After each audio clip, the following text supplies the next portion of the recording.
Shalom Ibu Bapak yang terkasih dalam Tuhan. Puji syukur untuk kasih setia Tuhan yang selalu menjaga dan menopang setiap peran dan perjalanan kehidupan kita hari lepas hari.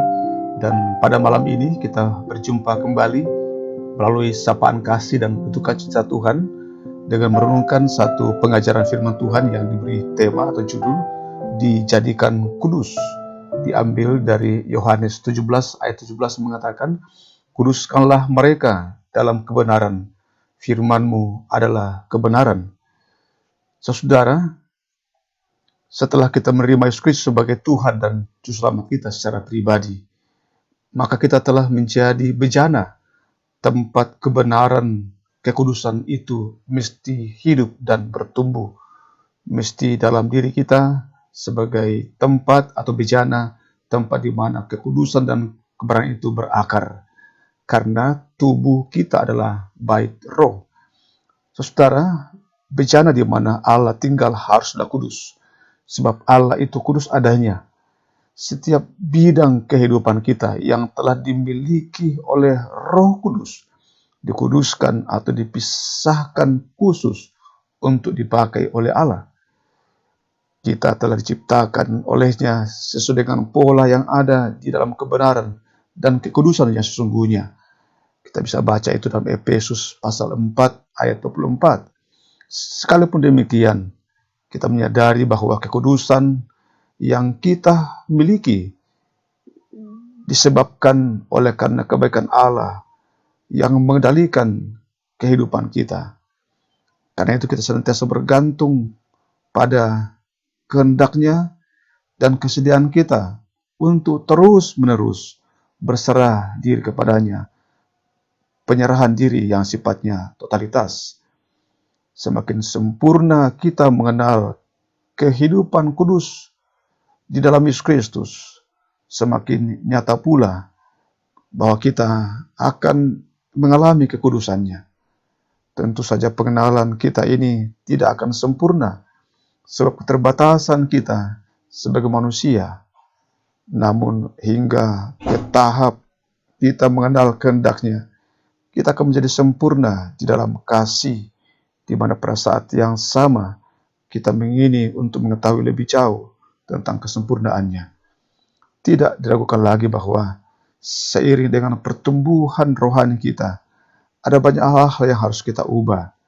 Seperti pertumbuhan pengenalan kita akan pribadi Allah yang Maha Kudus, dan juga kesediaan kita untuk melupakan dan meninggalkan kebiasaan-kebiasaan buruk, prasangka buruk, mengabaikan tugas-tugas panggilan, bahkan meninggalkan perlahan meninggalkan keangkuhan, kesombongan yang merupakan bahagian dari keinginan daging kita.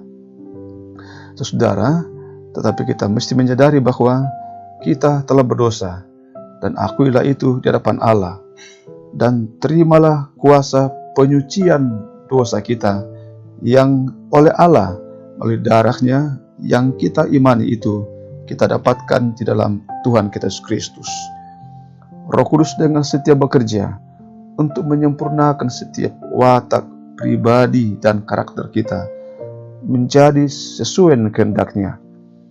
Dia ingin agar kita menjadi seperti Yesus. Jangan mendukakan Dia dengan membiarkan sesuatu yang Dia tidak senangi atau bertentangan dengan kehendak-Nya tinggal di dalam hati kita. Dan pada saat kita makin terbiasa untuk berjalan di dalam terang-Nya, dalam kebenaran, di dalam kekudusan-Nya, maka makin sempurna penyerahan kita kepada Tuhan. Dan karena itu kita makin serupa dengan Kristus.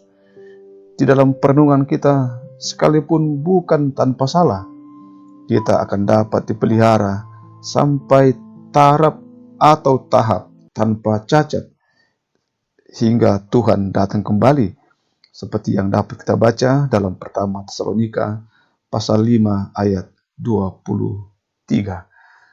Saudara yang terkasih dalam Tuhan, marilah kita berdoa. Ya Tuhan Bapa kami yang di sorga, kami sungguh menyadari betapa kami terbatasnya dalam berjuang menikmati kehidupan yang kudus. Kami bukanlah pribadi yang maha tahu. Kami juga bukan pribadi yang maha ada, bukan maha kuasa. Iman kami terbatas, bahkan sering kali iman kami sekecil dari biji sesawi. Karena itu kami mohon topangan Tuhan untuk terus-menerus menuntun kami, agar hidup kami makin dikuduskan, dijadikan kudus karena Yesus sendiri. Ya Tuhan, malam ini kami berdoa untuk pergumulan-pergumulan yang sudah cukup panjang kami pergumulkan bersama-sama di masa-masa COVID-19 ini. Kami berdoa Tuhan terus menopang, menjaga, memelihara kami. Dan beberapa orang atau saudara kami yang sedang sakit dan dirawat, yang harus dengan penuh kesabaran untuk menjalani berbagai macam perawatan, kemoterapi, juga terus semangat dalam menjalani usia lanjut.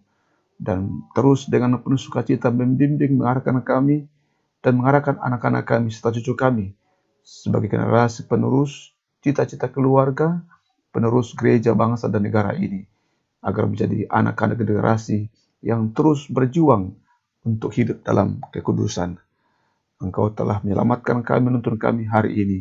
Hingga malam ini, topang kami dengan kuasa dan kasih-Mu, hingga besok pagi kami boleh dapat bangun dengan penuh cinta kasih dari Tuhan.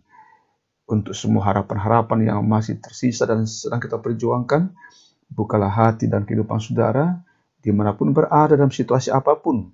Dengan iman, terimalah berkat dari Tuhan. Tuhan memberkati engkau dan melindungi engkau. Tuhan menyinari engkau dengan wajah-Nya dan memberi engkau kasih karunia. Tuhan menghadapkan wajah-Nya kepadamu dan memberi engkau damai sejahtera. Amin. Selamat menikmati istirahat malam ini. Tuhan Yesus memberkati. Soli Deo Gloria.